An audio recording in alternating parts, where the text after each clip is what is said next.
할렐루야. 반갑습니다. 아유, 오늘 너무 좋습니다. 네, 반가운 얼굴도 보고. 자, 반갑습니다. 어떻게 한 주 동안 평안하셨죠, 다들? 주님의 은혜 가운데서 이렇게 만나게 해주셔서 감사함을 드립니다. 자, 오늘은요, 우리가 같이 지금 읽은 이 말씀을 가지고 나는 예수님의 제자인가? 나는 예수님의 제자인가? 라는 제목으로 말씀을 전할 거예요. 예수님의 제자야지 천국에 갈 거 아닙니까? 예. 한번 우리 자신을 점검해 보는 시간을 가지면 좋을 것 같아요. 우리 오늘 읽었던 말씀을 한번 다시 볼 거고요. 프린트물이 있어요. 저희 주일 설교 말씀 구절도 같이 나눠서 볼 거니까 두 가지를 이렇게 앞에다 두시고 번갈아 가면서 보시면 됩니다. 우선은 우리 본문 말씀 한번 다시 읽어볼게요. 오늘 마가복음 15장 42절 첫째 절 한 줄부터 다시 읽겠습니다. 한 절 읽겠습니다. 이날은 준비일 곧 안식일 전날이므로 저물었을 때에 이렇게 시작합니다. 이날은 이라고 시작했어요. 지금 이 전 상황이 어떤 거였냐면 예수님께서 금요일 오후 3시쯤에 십자가에서 이제 운명을 달리하셨습니다. 죽으셨어요, 예수님이. 그래서 이날은 이렇게 시작하는 거예요. 이날은 이제 6월절이라는 기간이 명절이 시작되는 그날이에요. 그러니까 금요일이에요. 이스라엘은요, 하루가 해 질 때가 시작이죠. 아침이 아니라. 그래서 금요일 저녁에 해 질 때가 이제 6월절이 시작되는 거고, 그날이 또 안식일인 거예요. 그래서 금요일 저녁 해 지면서 토요일 저녁까지가 이제 안식일인 거예요. 그날이 이제 안식일이었고 또 6월절이었던 거예요. 덩달아서. 근데 안식일에는 이제 일을 못해요. 시체도 만지면 안 되고 부정한 거니까. 그래서 이제 안식일이 다가오는 거예요. 왜냐면 금요일날 3시에 예수님이 십자가에서 죽으셨는데 해가 언제 질까요? 한 6시쯤 질래나? 안식일이 다가오잖아. 안식일이 다가오면 이거 처리를 못하는 거예요. 지금 예수님을. 지금 그런 상황인 거예요. 이게 지금 이날은 준비일, 그러니까 안식일을 준비하는 날인 거예요. 전날, 준비일, 곧 안식일 전날이므로. 근데 저물어요, 이제. 안식일이 다가오고 있어요. 그래서 이제 어떤 일이 일어났을까요? 본문 마가복음 15장 43절 두 번째 말씀 9절 한번 같이 읽겠습니다. 아리마대 사람 요셉이 와서 당돌이 빌라도에게 들어가 예수의 시체를 달라 하니 이 사람은 존경받는 공회원이요 하나님의 나라를 기다리는 자라. 이 사람이 왜 예수님의 시체를 지금 달라고 했을까요? 아까 제가 힌트를 줬는데 안식일에는 장사 지내면 안 되고 시체를 만지셔서도 안 돼. 그러니까 안식일 되기 전에 빨리 예수님을 장사 치러 드리고 싶었던 거예요. 빨리 무덤에다 이렇게 하고 싶었던 거예요. 근데 이 아리마대 사람 요셉이라는 사람이 누구냐면 갑자기 등장했어요. 이전에 이 사람에 대한 언급이 아예 없습니다. 성경은. 이 사람 누구라 그랬어요? 지금 보면 존경받는 공회원이라 그래요. 존경받는 공회원이요 이러죠. 이 공회원은 유대인들의 가장 큰 어떤 정치 세력이 사내들인 공회라고 있는데 70명으로 구성됐어요. 우리나라 국회의원이라고 보면 돼요. 그러니까 이런 사람이에요. 굉장히 권력을 갖고 있는 사람이 이제 아리마대 사람 요셉이라는 사람이고 또 이 사람이 뭐라 그래요? 하나님의 나라를 기다리는 자다라 그래요. 유대인들은 메시아 사상이 있었습니다. 하나님의 나라가 와서 저 로마로부터 우리를 압제해서 통치하시고 우리를 이제 오늘 이게 말이 안 나오냐? 우리를 해방시켜 줄 거야. 이 메시아 사상이 있었어요. 그래서 그 메시아, 하나님의 나라를 기다리는 자다. 이 사람이 요셉이었어요. 아리마대 사람 요셉. 근데 이 사람이 왜 당돌이 지금 빌라도 앞에 총독, 로마 총독인 빌라도 앞에 당돌이 아주 당차게 가서 예수님의 시체를 주세요. 이렇게 요청했습니까? 본문 다시 한번 읽어볼게요. 마가복음이죠. 본문이 아니라 이거는 성경 구절을 봐야 될 것 같아요. 우리 주일 설교 말씀 구절 마태복음 27장 57절 말씀 있죠.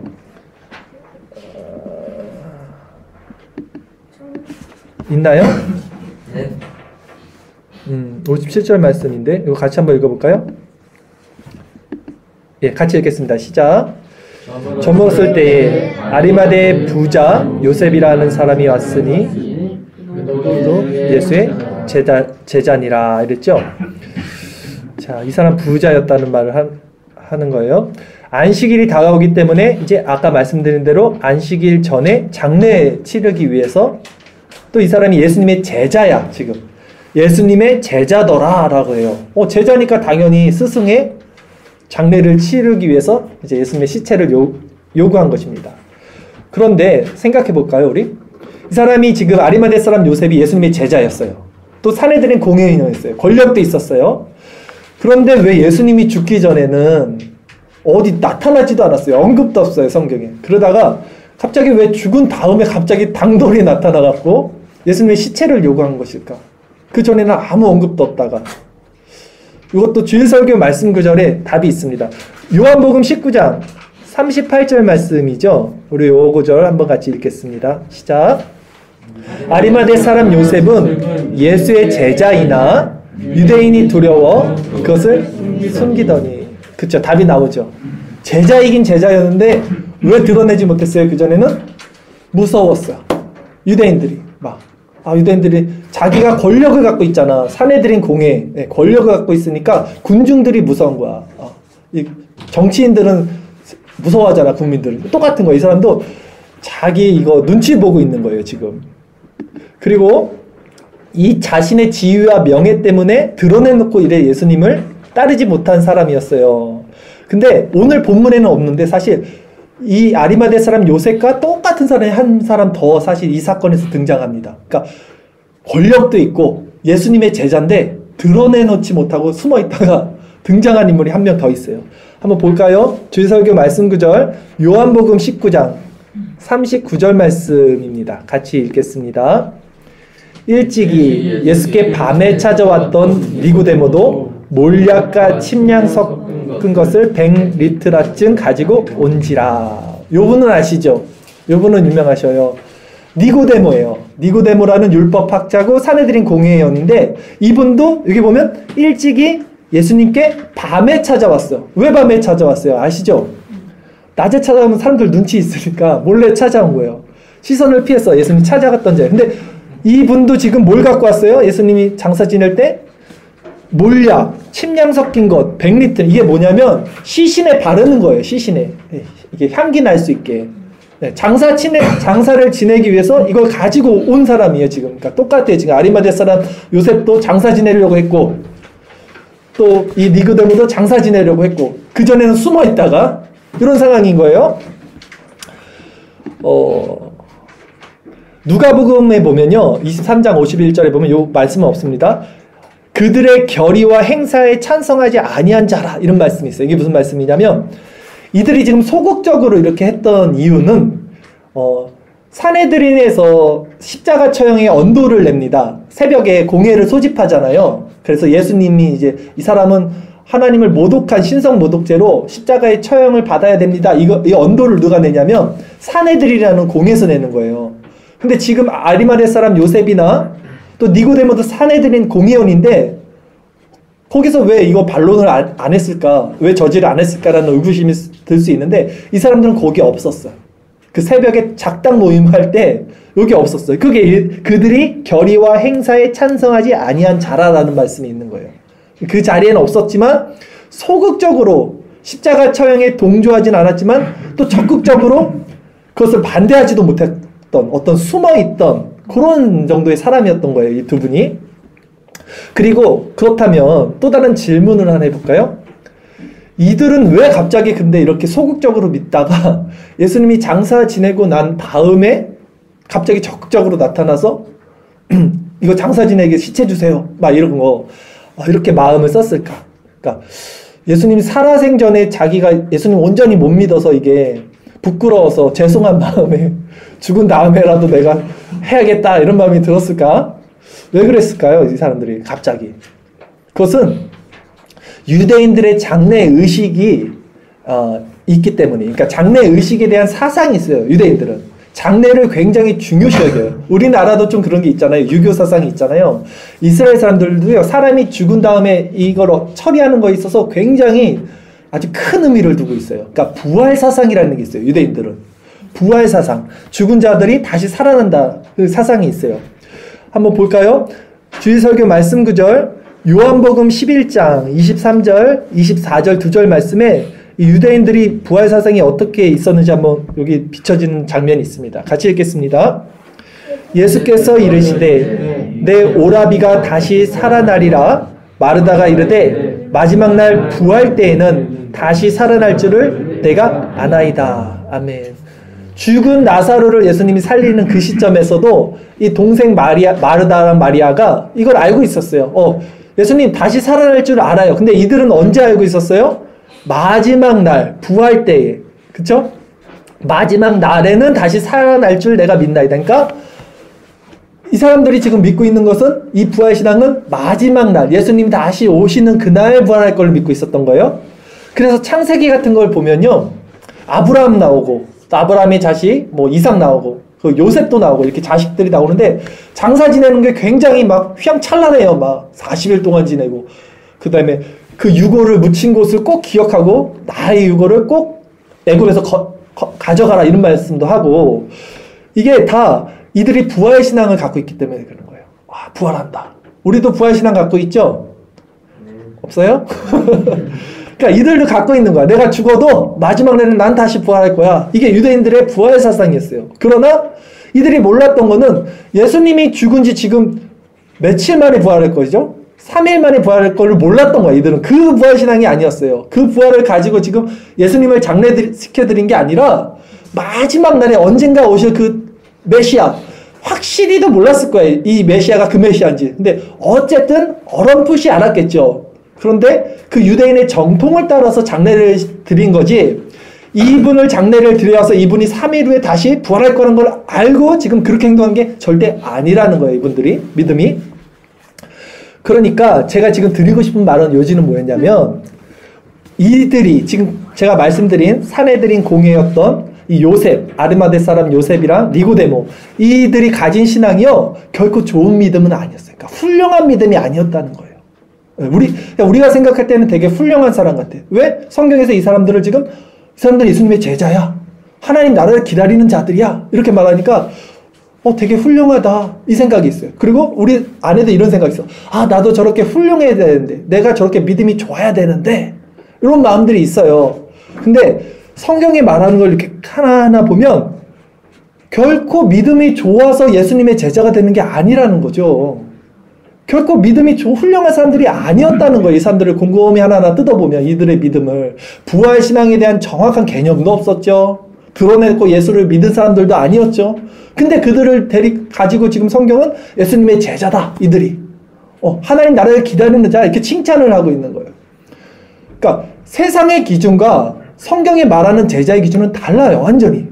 우리는 이 세상의 기준을 가지고 자꾸 이 교회에서도 그 기준으로 생각해요. 내가 예수님의 제자가 되려면 성경도 좀 잘 알아야 돼. 신앙생활도 잘해야 되고, 헌금도 잘해야 되고, 새벽기도도 좀 해야 되고, 이걸 좀 해야지 나는 좀 예수님의 제자지, 이런 생각을 갖고 있잖아요. 이게 세상적인 관점이에요. 세상은 그런 거잖아요. 스펙, 능력, 이걸로 그 가치가 측정이 되니까. 근데 교회는 그게 아니라는 거예요. 제자의 기준은 그게 아니라는 거예요. 그러니까 우리가 모르겠는 게 뭐냐면, 하나님은요 우리보다 더 잘 아시잖아요. 우리는 지금 우리가 앞으로 어떻게 될지를 몰라요. 근데 하나님은 시작과 마지막이고 알파와 오메가이기 때문에, 처음과 끝이기 때문에 우리가 앞으로 무슨 행동을 할 것까지도 하나님은 알고 계시잖아요. 그러니까 우리만 모르는 거야. 우리의 믿음 없음을 우리는 모르는데 하나님은 우리를 다 안다니까. 우리가 얼마나 믿음 없고, 우리가 앞으로 또 얼마나 죄를 저지를 것이며, 또 얼마나 그렇게 막 자충우돌 하나님을 떠나고 또 이렇게 배신하고 또 얼마나 그런 진흙탕 같은 삶을 살 것인지를 하나님은 다 아셔요. 우리만 모르고 있어요 지금. 그리고 우리만 나는 이렇게 살았으니까 믿음이 좋은 사람이고, 난 더 열심히 해서 난 믿음이 훌륭한 제자가 돼야겠다, 이렇게 생각하고 있는데, 제자의 기준은 그거 아니에요.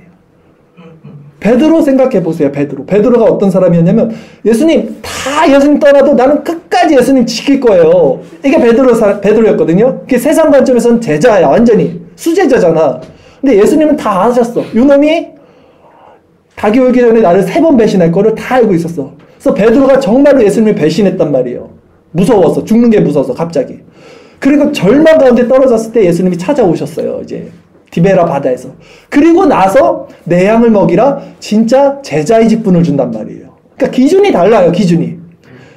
내가 신앙이 좋고 내가 성경을 잘 알고 내가 뭐 능력이 있고 이래서 제자가 되는 게 아니라는 거예요. 여러분. 뭐 희망이 생기지 않아요?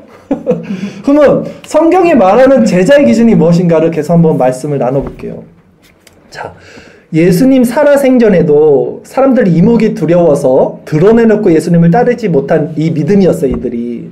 그리고 예수님 사후에도 지금 예수님이 부활한다는 사실을 알고 장례를 준비한 신앙도 아니었다는 거예요, 지금. 몰라, 아무것도 몰라, 이 사람들 지금. 그런데 이상한 것은 성경이 이들의 신앙을 지금 칭찬하고 있어요, 계속해서. 이들을 예수님의 제자라고 말하고 하나님 나라를 기다리는 자라고 말을 하고 있다는 게 왜 그러냐는 거예요.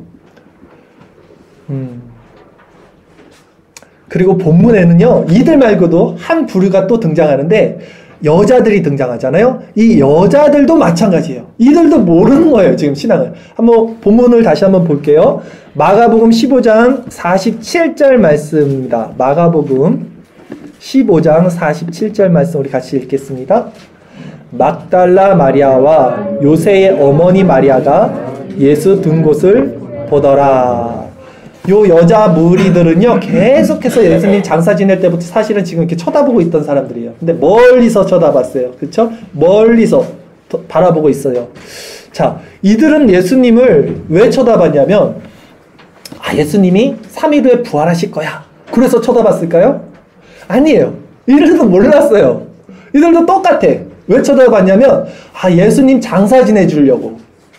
그래서 이들이 나중에 보면요, 그 향품을 가지고 준비하고 예수님 그 무덤에 새벽에 가는 거예요. 그거 발라주려고. 왜냐면 지금 예수님이 급하게 장사 지냈잖아요. 6월절이 시작하는 저녁이 돼버리면 시체 만지지 못하니까 바로 그냥 세마포에 싸서 그냥 무덤에다 넣은 거예요. 근데 원래대로 하려면 향품도 바르고 다 해야 되잖아. 근데 그걸 못하고 넣어버린 거니까 이 여자들이 무덤이 어디 있는지를 계속 보고 있다가 향품 준비하고 있다가 안식일이 지나면 잽싸게 가서 새벽에 가서 향품 발라주려고 시신에 그거 뭐 해주려고 쳐다보고 있는 거지 예수님이 부활하실 거야. 이거 이렇게 해서 바라보고 있던 믿음이 아니었다는 거예요. 자, 마가복음 16장 1절 2절 말씀인데요. 이거 주일설교 말씀 구절에 있습니다. 이 구절이 어떻게 나오는지 한번 볼게요. 마가복음 16장 1절 2절 같이 읽겠습니다. 안식일이 지남에 막달라 마리아와 야고보의 어머니 마리아와 또 살로메가 가서 예수께 바르기 위하여 향품을 사다 두었다가 안식 후 첫날 매우 일찍이 해질 때 그 무덤으로 가며. 그렇죠? 이거 발라주려고 지금 쳐다보고 있었던 거예요, 계속. 예. 근데 하물며 이 여자들은요, 어떤 여자들이었냐면 예수님이 3일 후에 부활하실 거라는 걸 지금 이 여자들이 알았어요? 몰랐어요? 몰랐잖아요. 근데 예수님이 이 여자들한테 이거 말씀했었어요. 그러니까 나 3일 후에 부활할 거야. 이걸 들었어요. 심지어는. 들었는데도 까먹은 거예요. 지금 다. 까먹고 있다가 장사 지낼 것만 생각하고 기다리고 있는 이런 무지한 자들이었던 거예요. 그 말씀 한번 살펴볼까요? 이거는 좀 긴데 한번 읽어볼게요. 누가복음 24장 1절에서 10절까지 말씀인데 예수님이 이 여자들에게 어떻게 만나주셨고 어떤 말씀을 하셨는지가 나옵니다. 같이 읽겠습니다. 안식 후 첫날 새벽에 이 여자들이 그 준비한 향품을 가지고 무덤에 가서 돌이 무덤에서 굴려 옮겨진 것을 보고 들어가니 주 예수의 시체가 보이지 아니하더라. 이로 인하여 근심할 때에 문득 찬란한 옷을 입은 두 사람이 곁에 섰는지라. 여자들이 두려워 얼굴을 땅에 대니 두 사람이 이르되 어찌하여 살아있는 자를 죽은 자 가운데서 찾느냐. 여기 계시지 않고 살아나셨느니라.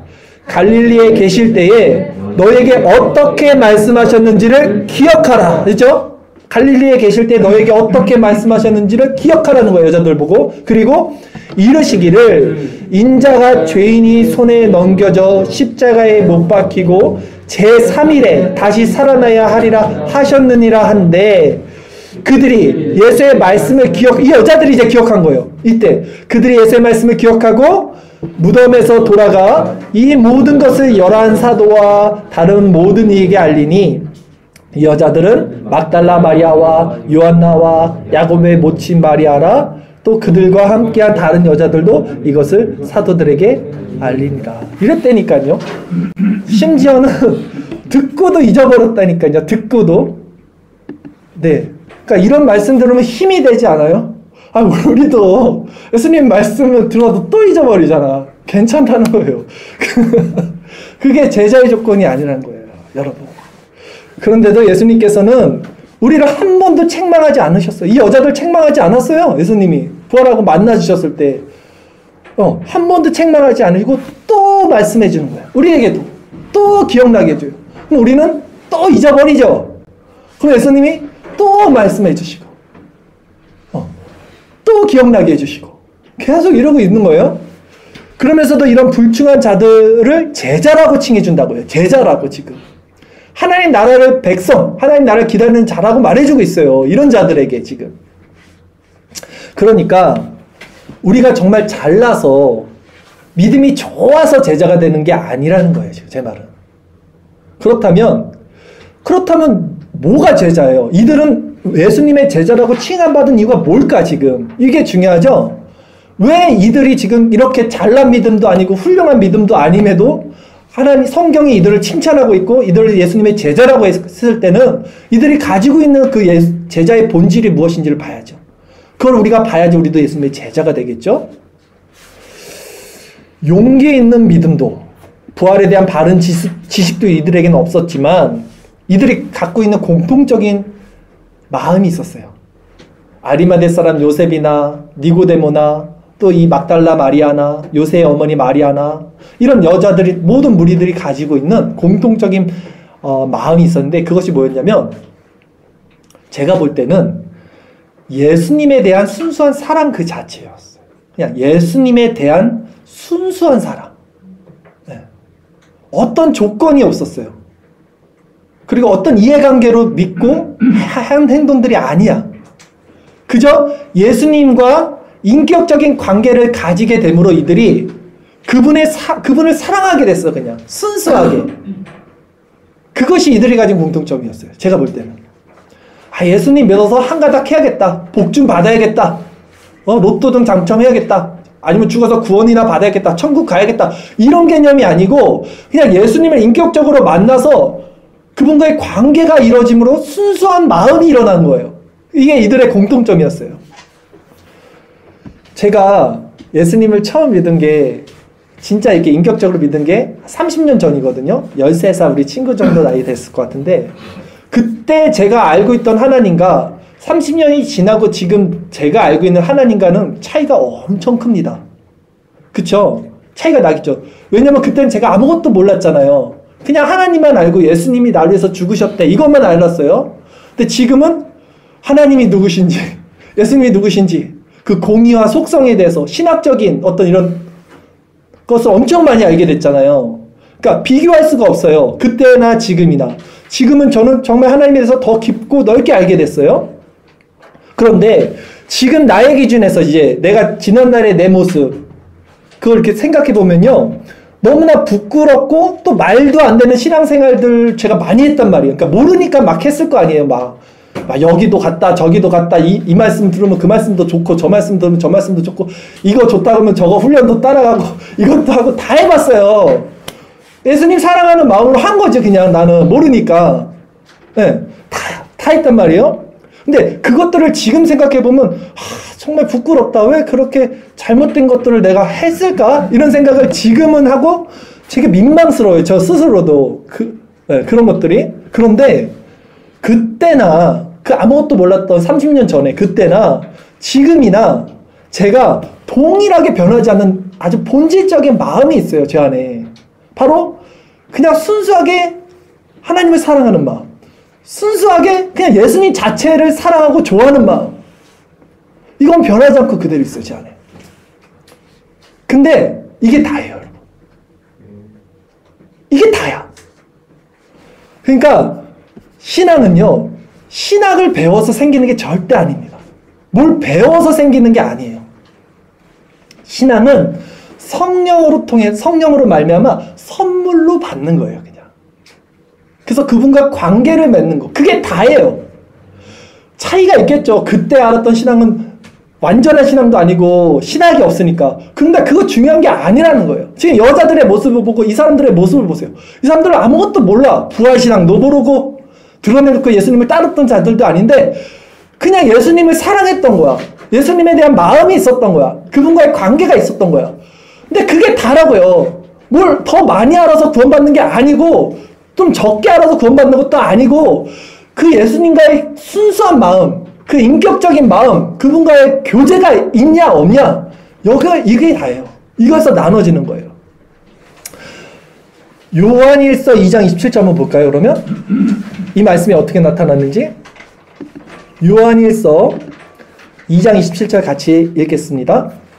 너희는 주께 받은 바 기름 부음이 너희 안에 거하나니 아무도 너희를 가르칠 필요가 없고 오직 그의 기름 부음이 모든 것을 너희에게 가르치며 또 참되고 거짓이 없으니 너희를 가르치신 그대로 주 안에 거하라. 아멘. 지금 누가 가르친다 그래요? 목사가 가르친다 그래요? 기름 부음, 성령이 우리에게 가르쳐 준다는 거예요. 그래서 너희는 가르칠 필요가 없어요. 이제 누가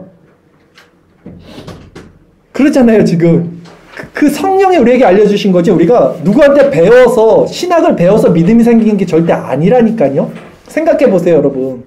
정말 훌륭한 목사님들이 말씀을 전해서 그 말씀에 깨달음을 얻어서 우리가 믿음을 얻었습니까? 아니에요. 지식은 교만을 쌓을 뿐이에요. 그렇게 되면 성령이 그냥 알게 해주신 거예요. 예수님이 우리를 찾아오셔서 우리가 예수님 만났잖아요. 인격적으로. 그냥 그게 다라고요. 그래서 예수님을 알게 된 거지. 이렇게 설교를 한다고 이게 지식으로 들어와서 우리 신앙이 정말 성장하고 예수님 만난 게 아니라는 거예요. 한 구절 더 볼까요? 요한복음 16장 13절 14절 말씀입니다. 한번 다시 보겠습니다. 같이 읽겠습니다. 그러나 진리의 성령이 오시면 그가 너희를 모든 진리 가운데로 인도하시리니 그가 스스로 말하지 않고 오직 들은 것을 말하며 장래의 일을 너희에게 알리시리라. 그가 내 영광을 나타내니 내 것을 가지고 너희에게 알리시겠음이라 하더라. 아멘. 성령이 오시면 성령이 그 하나님의 것을 내 것을 가지고 그 예수님의 것을 가지고 우리에게 알려주신다는 거예요. 여러분. 신앙은요 여러분 다시 말씀드릴게요. 누구에게 배우는 게 아니에요. 누구에게 배우는 게 아니에요. 오직 성령을 통해 알게 되는 거예요.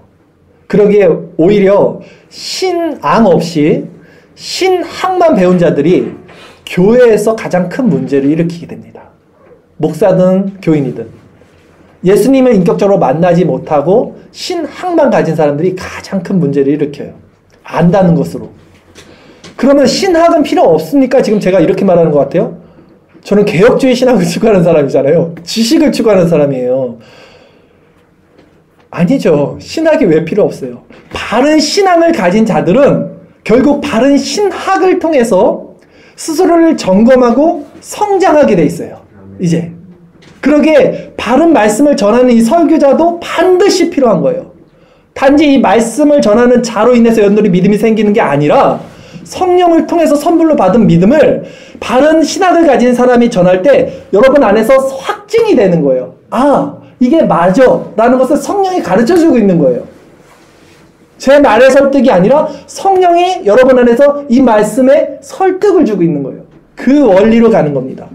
그러니까 같은 신학을 통해서 말씀을 배워도요, 어떤 이들은 머리만 커져요. 신학적인 지식만 커져요. 근데 어떤 이들은 같은 말씀을 전해도 심령이 낮아져 계속. 그리고 그리스도의 성품으로 변화되어 가는 자들이 있어요. 왜? 그들은 예수님을 인격적으로 만났기 때문에 그 성령을 통해서 알게 된 마음이 신학으로 인해서 체계를 갖추기 때문에 결코 교만해지지 않아요. 그런 말씀. 그런 자들은 지식을 배워도 교만해지지 않아요. 절대.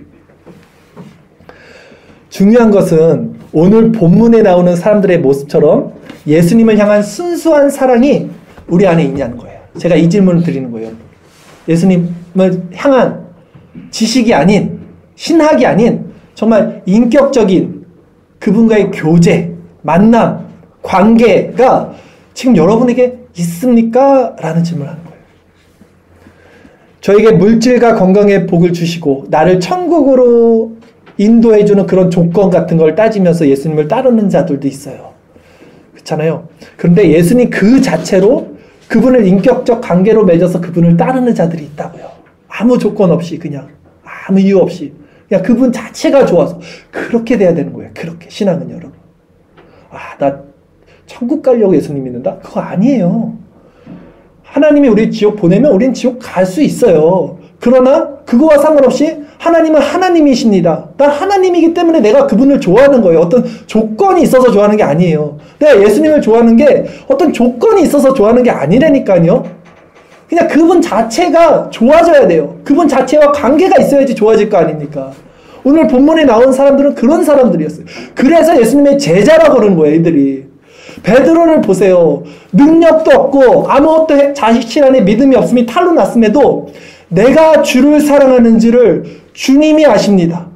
내가 입술로도 이젠 고백 못하겠어. 내 자신을 보니까 이런 비참한 내가 어떻게 예수님을 사랑한다고 말할 수 있겠어요. 근데 또 말미암아 내가 주님을 사랑한지 이 마음 깊은 곳에 내가 관계하고 있는 주님을 따라가진 못하지만 주님 없이는 살 수 없는 이 마음은 당신은 아시잖아요. 하나님 마음의 중심을 보신다는데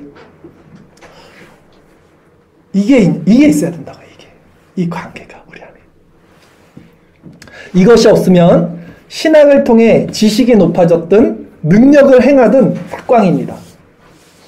조건 없는 예수 그리스도에 대한 사랑은 인격적인 관계를 통해서 갖게 되는 건데 결코 우리 것으로 시작될 수 없어요. 이거는.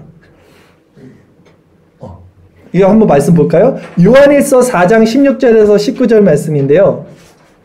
이 말씀을 한번 우리 같이 읽어보겠습니다. 하나님이 우리를 사랑하시는 사랑을 우리가 알고 믿었노니 하나님은 사랑이시라. 사랑 안에 거하는 자는 하나님 안에 거하고 하나님도 그의 안에 거하시느니라. 이로써 사랑이 우리에게 온전히 이루어지는 것은 우리로 심판날에 담대함을 가지게 하려 함이니 주께서 그러하심과 같이 우리도 이 세상에서 그러하니라. 사랑 안에 두려움이 없고 온전한 사랑이 두려움을 내쫓나니 두려움에는 형벌이 있음이라. 두려워하는 자는 사랑 안에서 온전히 이루지 못하였느니라. 우리가 사랑함은 그가 먼저 우리를 사랑하셨음이라. 아멘. 우리가 하나님을 사랑할 수 없고 우리가 만약에 하나님을 사랑할 수 있다면 뭐래요? 하나님이 먼저 우리를 사랑하셨기 때문에 사랑한다는 거예요. 그래서 그 사랑을 알면 우리 안에 두려움이 사라져요. 온전한 사랑이 두려움을 몰아내는 것입니다. 이 사랑은 그분이 먼저 우리를 사랑할 때 이루어지고요. 그래서 칼빈이 뭐라 그랬냐면 선택이 믿음을 앞선다라는 말을 해요. 내가 예수님 믿어야지가 아니라 선택! 하나님이 선택을 해주면 그 사람이 예수님을 믿게 된다는 거예요. 그래서 선택이 믿음을 앞선다라는 표현한 거예요. 하나님이 먼저 우리를 사랑해 주셔야 돼요. 하나님 먼저 우리에게 선물로 성령으로 하나님 만나 주셔야 돼요. 그래야지 우리가 믿음을 갖게 되고 사랑할 수 있게 된다는 거예요. 그래서 사랑받은 자만이 어떻게 되냐면 또 사랑을 할 수 있어요. 예수님을 만나고 인격적으로 예수님의 사랑을 받은 사람만이 이 사랑을 전할 수 있게 돼요. 네. 여러분 안에 예수님을 향한 순수한 사랑, 조건 없는 사랑, 어떠한 조건으로 믿는 것이 아니라 정말 예수님 그 자신만으로 충분한, 예수님이면 충분합니다라는 그런 인격적인 사랑의 관계가 있다면 여러분 예수님 제자라요. 확실합니다. 표정들이 너무 안 좋은 거 아니에요? 좋은 거예요. 예수님 제자예요. 그렇다면 지금 여러분 안에 아직 정제되지 않는 신학적인 오류들, 또 괴로움들, 죄악들, 나쁜 습관들, 아직도 벗어내지 못한 세속적인 모습들, 그런 것들이 있다 하더라도 또한 믿음이 아직 연약해서 제대로 잘 몰라. 부활신앙이 뭔지 이런 거 모르더라도 그 믿음은 결국 하나님 안에서 완성될 거라는 거예요. 여러분 순수한 하나님과의 관계가 먼저 있다면 그런 믿음을 가진 자들이 예수님의 제자고 하나님 나라를 기다리는 자들이다 라는 말씀을 전했습니다. 오늘 이제 말씀을 정리할게요. 오늘 본문에 나오는 이제 몇몇 사람들을 살펴봤어요. 우리가 용기가 없었어. 이 사람들 그쵸? 그래서 드러내놓고 예수님을 따르지 못했어요. 정확한 이유는요, 자기 거를 놓치기가 싫었던 거예요. 권세가 있으니까 예수님 믿어버리면 그걸 다 버려야 되거든. 그러니까 사람들이 예수님 못 믿은 거예요, 사람들도.